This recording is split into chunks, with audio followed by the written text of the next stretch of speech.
What's up, everybody? My name is Eric Hansen. I am the host here at Backpacking TV and of course on television as well with Epic Trails. Today we're going to be looking at the top 5 distance backpacking trails that I've ever gotten to do anywhere in the world. Now, we've done lots of backpacking with Epic Trails, of course, but these are multi-day trips, so they're more thought of as like a through hike or something where you start at point A and you end at point B, hundreds of miles away potentially. So rather than doing like a loop hike or an out and back or something like that, these are multi-day trails that you yourself can go do. Put these on your bucket list and make sure that you check them off at some point in your life because they are truly epic. You know what, we're gonna back up a little bit here because I have decided that I can't quite do a top 5. I'm gonna round it up to an even 7. Yes, an even 7. That doesn't make any sense, but I'm making the rules around here, so I'm rolling with it. Coming in at number 7 is, yes, the Sunshine Coast of British Columbia. British Columbia is home to some of our most spectacular and beloved landscapes in North America, and as an American, I'm really jealous of what Canada has north of the border there. They all end at spectacular viewpoints like this? Yeah, most of them. You're near the ocean and near the mountains. Jeez. You can tell. The Sunshine Coast is truly spectacular. Both coasts are going to be showing up probably somewhere on this list, but the West Coast, I absolutely loved my time there. The way that I started it was I took a boat and I got deposited at the end, the northern end of the trail, and then had to hike my way through all of the spectacular landscapes back down through Powell River and all these cool towns that are along the way of the West Coast Trail. Now there's lots to enjoy on this Sunshine Coast Trail. Of course, there's alpine lakes that you can swim in and take a cool off in. I have a small tradition that anytime I'm out hiking and I come across a body of water that I can get in and swim in, I gotta take the opportunity. So John and I have hiked to Wednesday Lake and we're going for a little dip. There are wonderful huts that you can use now, especially for off-season or shoulder season, winter season. But for myself, I did want to be tent camping, so I just kind of use these as a place to cook or something to enjoy a nice overlook at. But the most spectacular one of all time was the Tin Hat Hut, where I spent the night up on top of this mountain, Tin Hat Mountain. I got treated to a truly spectacular sight with the Northern Lights just doing a display unlike anything I've ever seen before. And yeah, just colors, purples, yellows, greens, they had it all. It was crazy. The Sunshine Coast is an amazing place. You can do it logistically broken up into chunks. There's towns along the way that make it easier to help with the logistics of doing a big hike, or you can just go and just set off for 20-some days on end and see civilization later. Sunshine Coast, BC, thanks for checking in at number 7. You are well worth putting on your bucket list. We're gonna head way to the other side of the world here for number 6 on my top 7 best hikes of the world, best multi-day hikes of the world. And we're gonna be talking about the Larapinta Trail in Central Australia. Actually, it's the Northern Territories, but it lands in Central Australia. The Northern Territories are famous for quite a few landscapes, as well as kakadu and having Crocodile Dundee type characters. Although it's hard to shake the feeling that Saab is messing with me, I find myself following him into the water to try another outback delicacy. Keeping our eyes peeled for any signs of crocs, Saab introduces me to bush celery, a surprisingly tasty and nutritious snack that's found throughout the wetlands. In the middle of Australia is a red desert landscape that is truly unlike anywhere else on Earth. It is spectacular, it is dry, but it is oh so beautiful. Now the fun begins. Let's go. The Larapinta Trail covers the Larapinta Mountains, a beautiful mountain range in the desert. And this is a really wonderful place for a lot of reasons. There's culture, there's ancient history here. There's spectacular desert night scenes, of course, with galaxies and just passing overhead and just beautiful scenes. I loved my time in Australia, and this through hike is really spectacular. Yeah. Good job. Yeah, good job, team. Awesome. Loved it. Let's go grab some dinner. Fantastic. Feeling a little bit of work today. The best part about it, of course, was the great finish. Getting up before sunrise and hiking through the night into to summit Mount Sonder and And to catch the sunrise over the desert there was spectacular and absolutely worth the midnight effort it took to get there. So check out Larapinta Trail sometime in your life. It's well worth it. Okay, number 5 on the list, we're gonna stay in that region of the world, and we're talking about the Abel Tasman track in New Zealand. So not too far away from Larapinta Trail in Australia is the lovely country of New Zealand, and there are great walks there, great tracks all over this dang island. It is such a beautiful, beautiful place.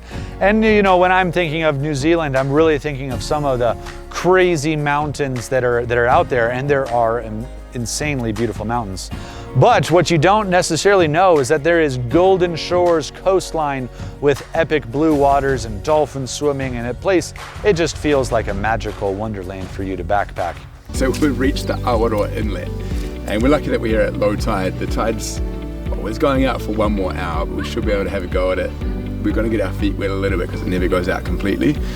If you get the tide time wrong, you're going to sit here for maybe 3 to 4 hours and wait for the tide to go out. All right. Again. Yeah. Well, let's give it a go. Let's give it a go. Right on. So the Abel Tasman track is, I don't recall the exact length on it. We'll have something here pop up at the bottom of the screen with its exact length. But it is a beautiful multi-day trail that follows the coast and goes through Maori country, Maori territory, the indigenous population. And so you can get a fascinating history of not only what the Maori people celebrate in their culture, their art, their landscapes, their homeland, but you can just explore this place for yourself and just see a wonderful, wonderful place. I had an amazing time there. When I was backpacking, I came down to the beach and happened to spot a pod of dolphins off the waters, and I just dove right in to cool off, of course, but also to go swim with some dolphins. I had one dolphin literally pass just like 4 feet away from me. You go underwater, you can hear them pinging. I've never had anything happen like that before, so that was just a wild experience. I, of course, got to give a shout out to Harley, my doppelganger, my New Zealand brother, my Kiwi brother, who's still just kicking booty out in the wilds of the world and being my red-haired brother out there. So love what Harley did for us, and just was an awesome guide and just a super fun guy to be with, showing me strange foods that I would never try on my own, of course. So shout out to Harley, you're much appreciated. Coming in at number 4 on my top 7 list of multi-day trails. Again, we're gonna go over the pond, but a different direction away from the South Pacific, and we're gonna go to good old England. England isn't always the first place that you might think of when it comes to high adventure, and that's kind of what I was thinking myself, but the Pennine Way covers an ancient mountain landscape that goes through the heart from central England, north of London, of course, and ends all the way above the border of Scotland, and you get to end at the coolest little pub in Scotland, of course. So this is kind of, if you're looking for an adventure that is more like a pub crawl, well, England has got you covered. You're gonna be going through some wild terrain, of course, but there's not lots of wild camping. There is some that I'll get to in a second, but lots of times each night you're gonna be going to a pub to actually stay, to get a meal, to get a cold beer, of course. Actually a warm beer, because England does warm beer. I guess we're the weird ones here in the US with the cold beer. That masking of the flavor with its coldness. But in England they do it well, and you get some amazing beers, and so go on a nice pub crawl for like 266 miles through the backbone of England. Now there are some wild places to camp, of course, my favorite being High Cup Nick. Just a crazy place to spend the night. This beautiful gorge that you don't really think is going to exist in a place like England, but lo and behold, there it is. Spectacular place. Okay, yeah, if you're looking for a charming place, England is high on the bucket list for me, so make sure it's on your bucket list as well. Coming in at number 3 for my all-time favorite multi-day hiking destinations, backpacking trips that I have ever gotten to do, has to be the Kokoda track in Papua New Guinea.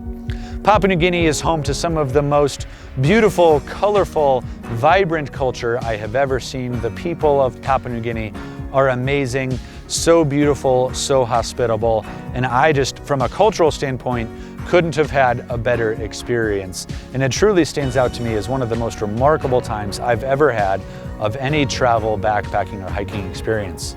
And as a landscape, Papua New Guinea, of course, always just delivers the goods. Super cool time here exploring the Coombe Caves. Really just was able to get lost in this really remarkable spot. Makes me wonder what else lies hidden here in the jungles of Papua New Guinea. So much good stuff here. It is a rugged, rugged place. I didn't really realize how crazy steep this mountainside and landscape of Papua New Guinea is until flying over the jungle, landing our plane in some valley, remote valley, and then starting the Kokoda trek from there. Just arrived at the very first village where we're starting the Kokoda trek, and we just had an amazing welcome, something unlike I've ever seen. Just the whole village was basically in their traditional dress and were dancing for us, and that was incredibly honoring. I don't know what to think. It was just amazing and beautiful, and I can't wait to start the trail now. And basically you start in this lowland, this tropical area, and then you gotta hike up and over this mountain jungle terrain that is just crazy. It is truly one of the most difficult tracks you could do on Earth. It is rated in the top 10, apparently, of the most difficult trails on Earth. And for good reason. It rains all the time. That trail turns into a muddy slip and slide. But boy, is it an amazing time. So if you want to have yourself just one of their most remarkable cultural experiences and tie that in to a landscape that you will not forget, well, the Kokoda track truly brings it. So check it out. Clocking in at number 2 on my favorite multi-day trails of all time has to be the actual very first place that we ever went. I'm looking at you, Jordan.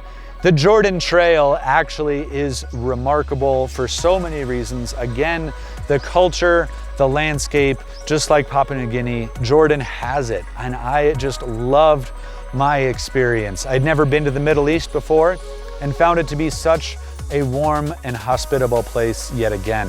One of my favorite things about Jordan is the Bedouin culture, the desert lifestyle that has been there for literally thousands of years. It's one of the cradles of civilization.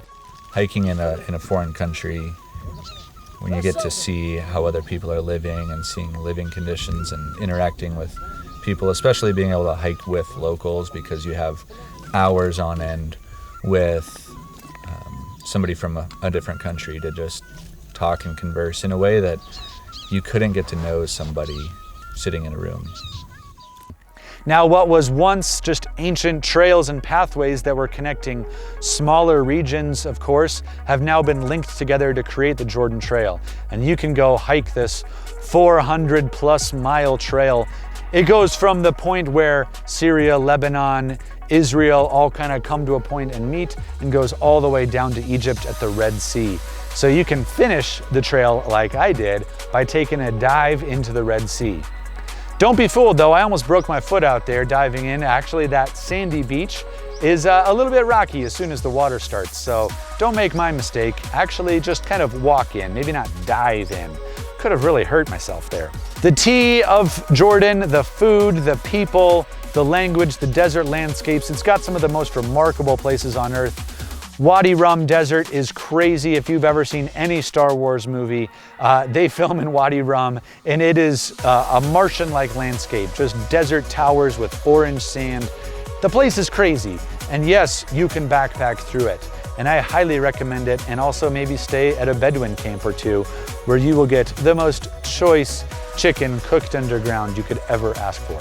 But not only that, Jordan is also home to one of the most mind-blowing places I've ever been, and that is Petra, of course. I'm getting to witness Petra by night, and this is just a really overwhelming experience. It's so beautiful. Made famous by Indiana Jones, Petra is a real-life place. It's not a movie set. This place is literally an ancient city carved out of stone. It blows my mind that Petra could even exist, but yet, like a mirage in the desert, I got to experience firsthand its ancient beauty and just the magical mysteries of the place. It is unlike anything I've ever experienced. If you've ever been to Machu Picchu or one of these wild, ancient cultural places, there's one amazing place in the desert waiting for you to go explore. I've been all over the world, explored so many trails, so what could possibly be the top trail? Well, ladies and gentlemen, I am pleased to unveil number 1 on my list, the East Coast Trail of Newfoundland. Newfoundland, Canada might not be tops on most people's adventures list. It certainly was a place I knew almost nothing about. But as soon as I got out there, I just couldn't believe how cool and beautiful this place is. Go for it.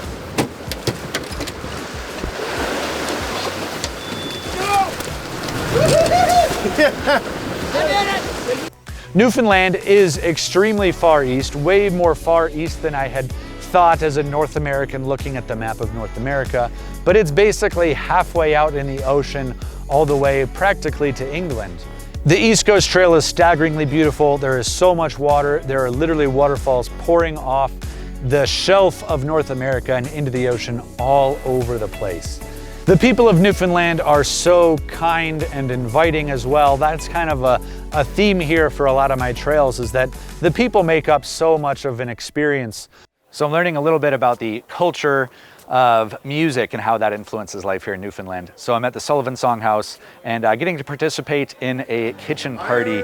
So there's about 25, 30 people that are all just singing and dancing away. And so I'm getting initiated into the Newfoundland culture here with song and dance. So having a good old time.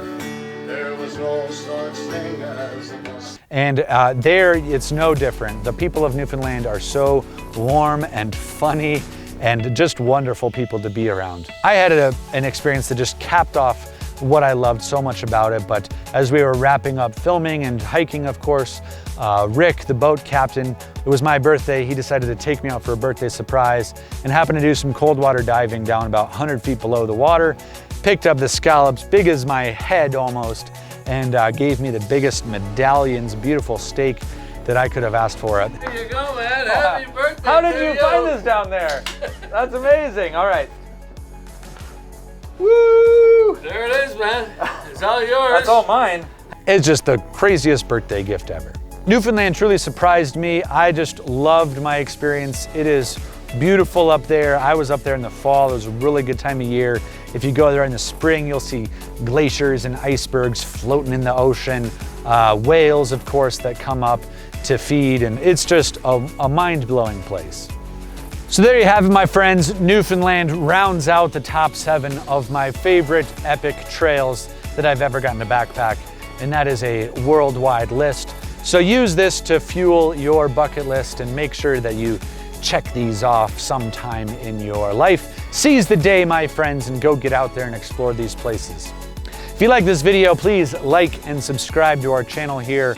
We love that you're here, and we hope to be providing you beautiful, inspirational content, educational stuff, and stuff that gets you moving and outside and loving life, of course.